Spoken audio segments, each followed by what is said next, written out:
El día de hoy platicaremos sobre las emociones y la relación que tienen con la salud mental y física.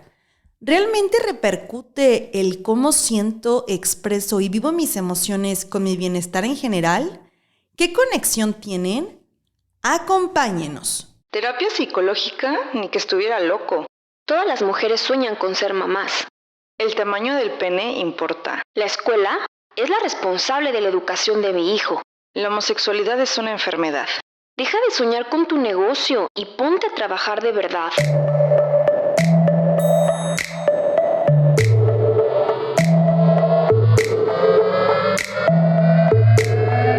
Te habla Georgina y Susana Sánchez.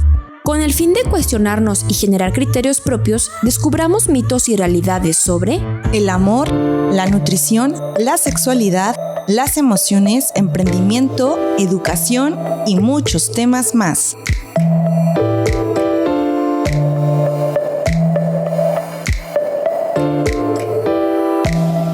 Hola, hola, ¿cómo están? Hola a todos, hola Susi. Hola, Geo. Bienvenidos a un episodio más de Mitos y Realidades Podcast. Y antes de comenzar con el tema, queremos comentarles que si a ustedes les gusta nuestro contenido, nos ayuden a compartirlo para que cada vez más personas se unan a la comunidad de Mitos y Realidades Podcast.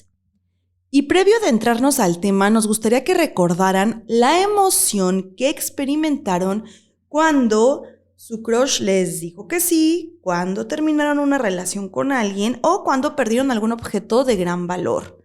Incluso cuando alguien súper importante los traicionó o les mintió. ¿Cómo se sintieron? ¿Qué cambios físicos tuvieron? ¿Cómo reaccionaron ante esta situación? ¿Con gritos, con alegría, con abrazos, con tristeza? Todo lo que ustedes han recordado y lo que vivieron tuvo que ver con el proceso psicológico de la emoción. Y precisamente hoy hablaremos de la relación que existe entre las emociones y nuestra salud. ¿Será que si nos emocionamos bien, estamos bien? Sí, aquí, Susi, yo he escuchado que las enfermedades tienen un origen mental o un origen emocional. Pero, ¿qué relación existe y por qué? Para este capítulo, los mitos que estaremos revisando son: mito número 1, mis emociones detonan mi salud física y mental. Mito número 2, las personas con trastornos de estado de ánimo presentan más problemas físicos que el resto. La emoción es un proceso psicológico que nos prepara para adaptarnos y responder al entorno. Su función principal es la supervivencia. Funciona como un sistema de alarma. Nos señala las cosas que son peligrosas o que debemos evitar y las cosas que son agradables. Emoción, etimológicamente, viene del latín emotio, que significa movimiento o aquello que te mueve. La emoción, como proceso, requiere de varias condiciones que la desencadenan. Primeramente, un estímulo desde fuera o externo.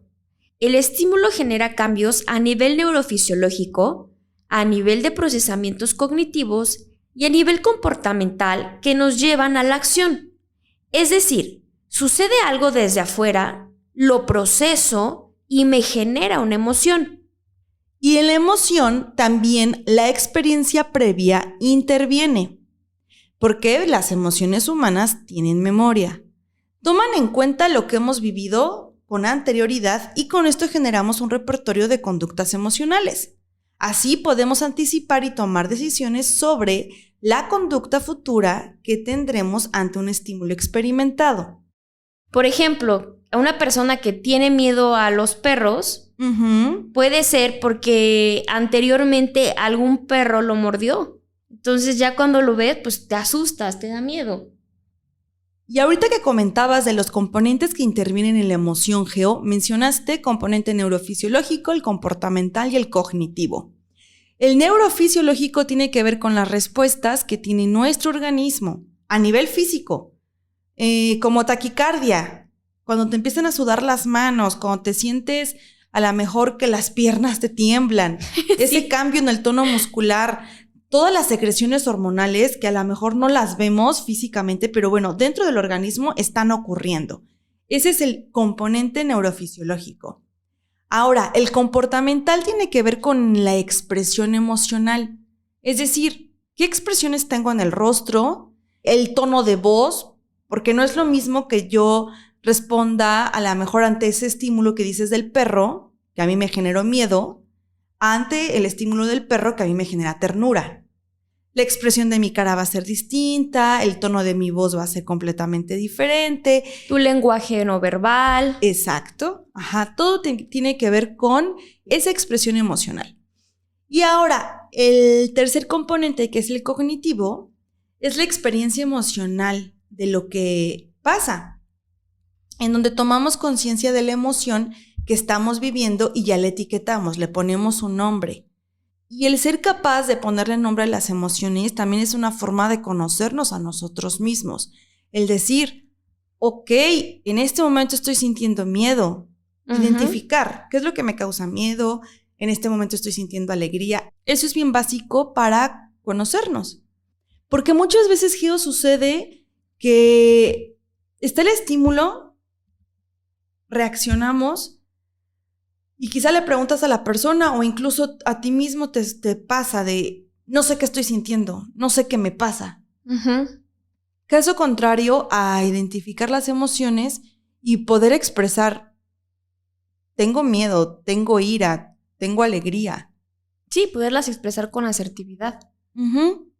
Dentro de nuestro cerebro tenemos algo que se llama amígdala, que es una de las estructuras cerebrales implicadas en el procesamiento de la información emocional. La amígdala participa en el aprendizaje de las emociones, en la evaluación de estímulos de amenaza y peligro, y actúa como un sistema que nos alerta y nos permite responder de forma rápida y eficaz. Paul Ekman, antropólogo y psicólogo pionero en el estudio de las emociones, señala que todos experimentamos las mismas emociones, pero todos la vivimos de manera distinta. La respuesta que cada quien dé a una emoción y el cómo la vive es lo que marca la diferencia de actitud entre las personas.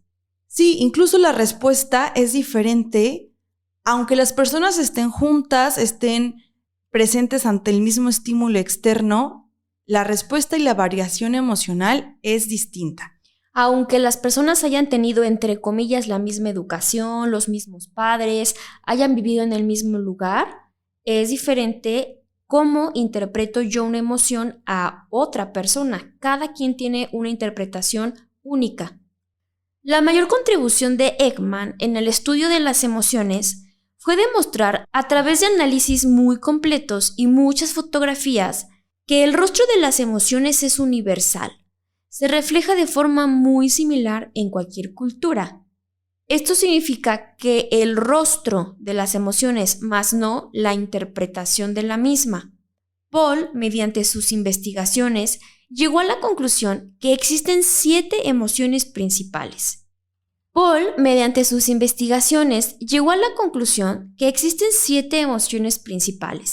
La tristeza, la ira, la sorpresa, el miedo, el asco, el desprecio y la alegría. Y las emociones son naturales y son parte de nuestro ser y de nuestro vivir.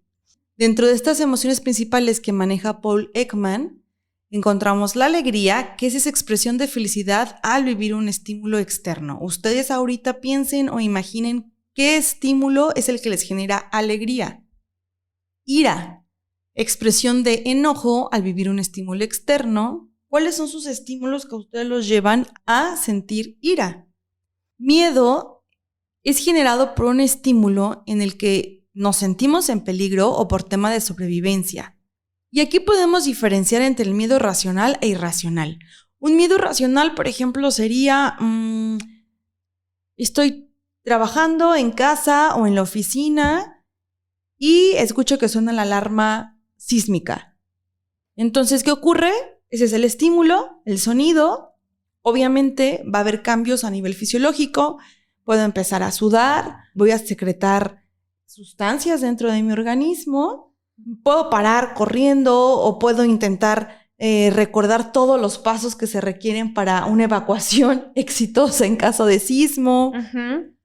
Todo eso me va a generar un miedo. ¿Por qué? Porque, bueno, el objetivo, ya lo habíamos dicho, de la supervivencia. Pero ahora, ¿cómo sería un miedo irracional? Por ejemplo, en el 2012 me acuerdo que se comentaba que era el año del fin del mundo. ¿Te acuerdas, Susi? Ajá. Que según los mayas, que según no sé quién, Las profecías. de Nostradamus, decían que el 2012 se iba a acabar el mundo. Entonces, muchas personas en ese año decidieron vender sus bienes, acabarse el dinero que tenían ahorrado y otras incluso hasta se suicidaron. Sí, hasta incluso hubo suicidios colectivos. Ujú. Entonces, esto sería un ejemplo de un miedo irracional.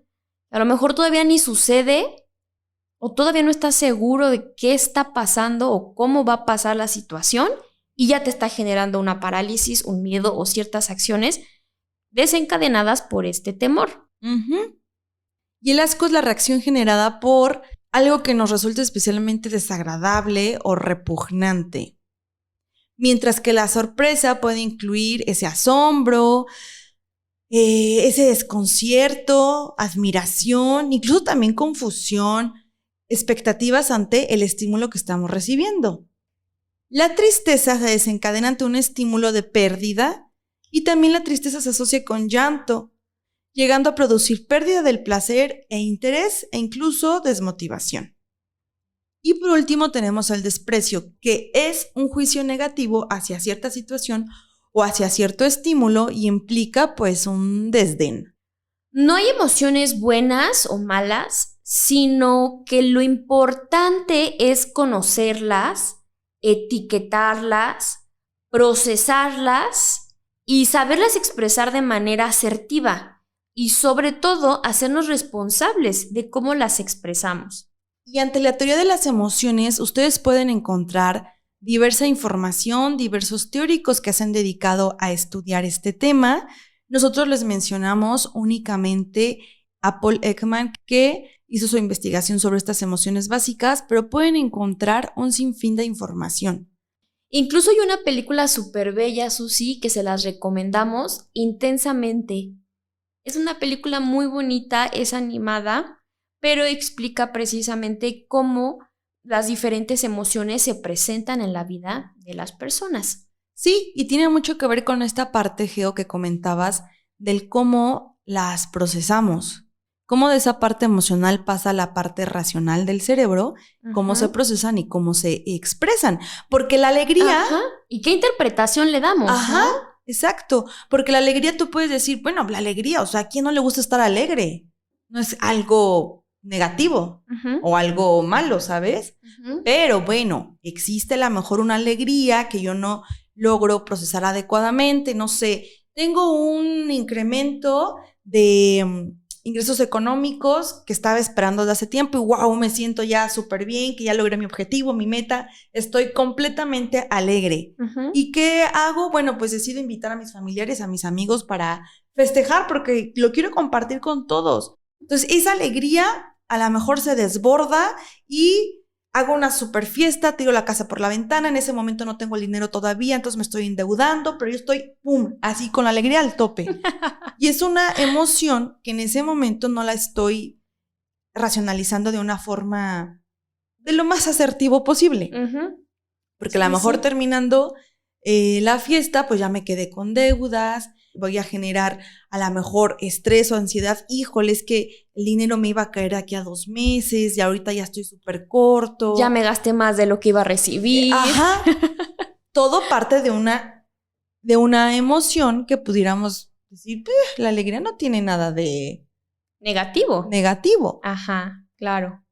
O por el contrario, el miedo, ¿no? A lo mejor decimos, en la generalidad el miedo es malo, porque me paraliza, porque no es una sensación grata, pero también puede ser un salvavidas. Es una emoción que te ayuda a la supervivencia, te ayuda a estar alerta ante ciertos estímulos y con esto lo que vamos es que sí, efectivamente, bueno, nosotras somos partidarias de que no existen emociones buenas o malas, lo importante es la interpretación que nosotros le damos a cada una de ellas. Y ahora nos vamos a un corte, pero no te vayas, porque regresando continuaremos platicando sobre emociones y salud. Y ahora, un recordatorio. Síguenos en nuestras redes sociales, Instagram, Facebook, TikTok y YouTube como Mitos y Realidades Podcast. Y sigue el hashtag Conocer para Comprender. Y con respecto al mito número 1, que señala que mis emociones detonan mi salud física y mental, les comentamos que Paul Ekman precisamente señalaba esta frase: no podríamos vivir sin las emociones. La cuestión es cómo vivir mejor con ellas. Y es que las emociones determinan la calidad de nuestra existencia, se presentan día a día y en todas las relaciones que tenemos, con la pareja, con los papás, con la familia, con los hijos, en el trabajo, con los amigos, hasta con el señor de la tienda, o sea, en todas las relaciones. Pueden salvarnos la vida, pero también pueden hacernos mucho daño. Pueden llevarnos a actuar de una forma que nos parece realista y apropiada, pero también puede conducirnos a situaciones en las que después nos arrepentiremos de todo corazón. Sí, exacto. Las emociones influyen positivamente en la salud de las personas, pero también pueden jugar en contra. De hecho, la asociación de las emociones con el riesgo de enfermedad es uno de los ámbitos de estudio que está recibiendo mayor dedicación por parte de los investigadores. La relación entre los procesos emocionales y la enfermedad considera dos factores: el factor mecánico y el factor químico. El factor mecánico está vinculado a la excesiva activación y funcionamiento de ciertas glándulas en nuestro organismo. El factor químico, con un notable incremento de la secreción de neurotransmisores y hormonas, que, si bien son fundamentales para el correcto funcionamiento del organismo, cuando aparecen excesivamente en frecuencia e intensidad, tienen consecuencias negativas para la salud del cuerpo y se convierten en factores que incrementan notablemente el riesgo de disfunción, trastorno o enfermedad. Y con esto desmentimos el mito número 1, pues nuestras emociones, por medio del factor mecánico y químico, anteriormente explicado, pueden determinar qué tanta salud física y mental tenemos en nuestra vida. Y es que nuestro cuerpo responde a la manera como pensamos, sentimos y actuamos. Cuando estamos estresados, ansiosos o enojados, él tratará de decirnos que algo no anda bien. El cuerpo, al tener una serie de conexiones energéticas, constituye un ser vivo con funcionalidad donde las emociones activan enfermedades o procesos de sanación. Y aquí se me viene a la mente, Susi, lo del efecto placebo, en donde existe una fina línea que separa la mente del cuerpo. El efecto placebo es una medicación aparente. Son medicamentos que obviamente no tienen como las sustancias químicas que ayudan a la mejora de una enfermedad. En el efecto placebo, los pacientes llegan a referir una mejora en su enfermedad o una disminución o desaparición de los síntomas de su enfermedad, llevando un tratamiento que no tiene propiedades curativas reales. Pero lo que realmente hace el efecto es cómo ellos reaccionan ante este estímulo y se encargan de convencer al organismo que tiene efectos positivos, teniéndolos de manera real, solo con el hecho de pensar que lo tiene y de dirigir sus emociones hacia el bienestar o hacia la curación. Sí, porque si a mí me dan la pastilla que a lo mejor me dicen, oye Susana, esta pastillita te va a curar de todos tus males, todos tus achaques que tienes, pues ante ese estímulo de la pastillita yo me emociono, me pongo contenta y digo, claro, me la voy a tomar. Y entonces se van generando emociones en mi organismo que, como mencionabas, Geo, me lleva a efectos positivos y efectos de sanación. Claro. Al procesar y responder a los estímulos externos de manera asertiva, nuestras emociones tienden a beneficiar nuestra salud, tanto física como mental, mientras que si reaccionamos de forma menos asertiva, nuestras emociones tienden a disminuirla. Al estar por mucho tiempo tristes, enfadados, temerosos, iracundos, ansiosos, genera un sobreesfuerzo en nuestro bienestar, lo que puede ocasionar a lo largo del tiempo deterioros en nuestro organismo, Por ejemplo, si experimentamos de manera intensa la tristeza, depresión o ira, se producen cambios en nuestra conducta, alejándonos de hábitos saludables y combinándolos incluso por adicciones que ponen en riesgo nuestra salud.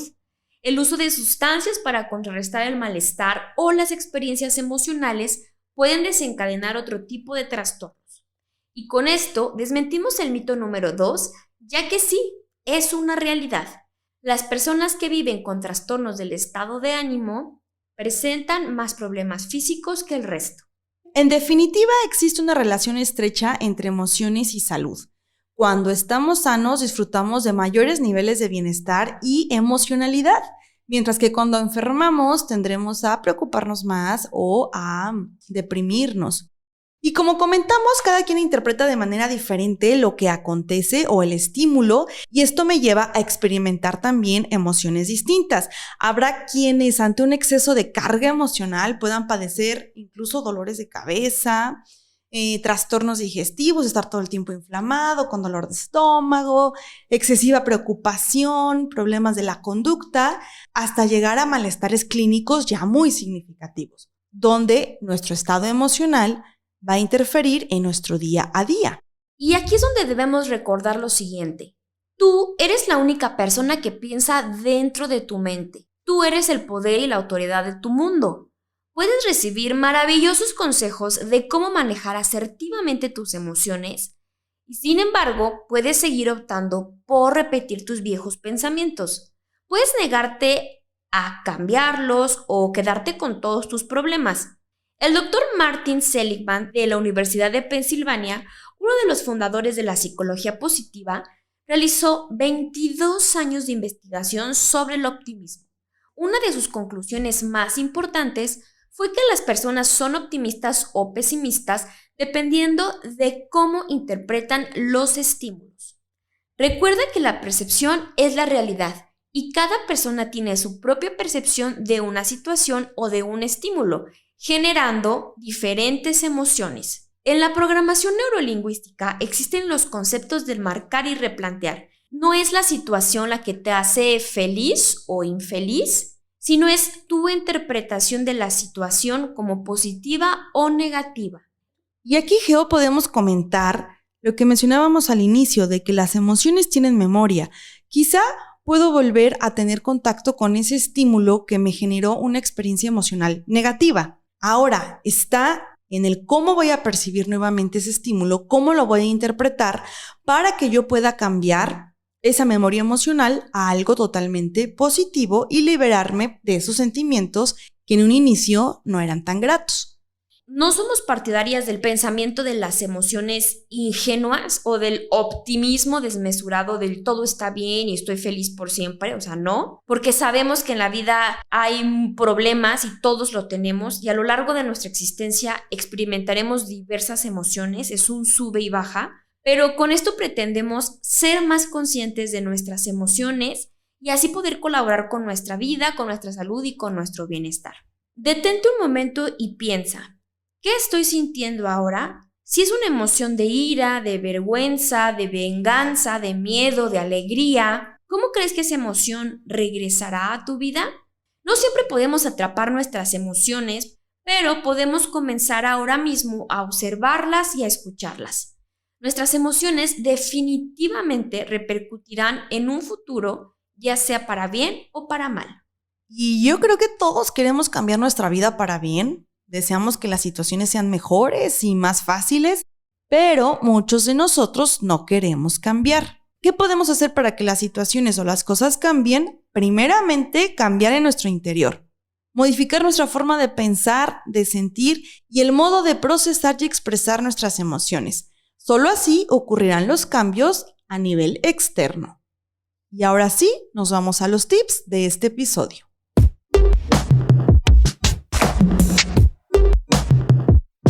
Tip número 1.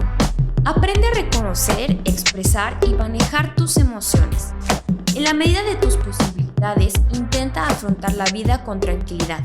Aprende a relajarte y a pensar antes de actuar. Los beneficios que obtendrás serán anímicos y físicos. Tip número 2. Los problemas forman parte de la vida y resolverlos también. Intenta adoptar una postura activa para afrontarlos. Tip número 3. Potencia tus emociones. Valora lo bueno de tu vida, disfruta de tus relaciones sociales y familiares. Agradece por lo que tienes tanto a nivel físico, cognitivo, emocional y espiritual.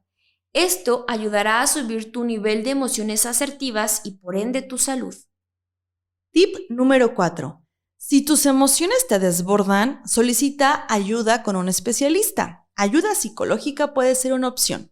Es una buena forma de empezar a ganar calidad de vida, salud emocional y física. Y aquí hemos llegado al final de este episodio. Si conoces a alguien a quien le pueda servir la información, no dudes en compartirla. En nuestras redes sociales nos encuentras como Mitos y Realidades Podcast. Recuerda calificar el episodio y darle amor a nuestro contenido. Muchas gracias por estar, ámense mucho y vibren bonito. ¡Chao! Gracias por escucharnos. Tú eres parte fundamental de este proyecto. Si te gustó nuestro contenido, ayúdanos a compartirlo. Síguenos en nuestras redes sociales y coméntanos sobre qué mitos y realidades te gustaría que descubriéramos juntos. Encuéntranos en Instagram con el hashtag Conocer para Comprender.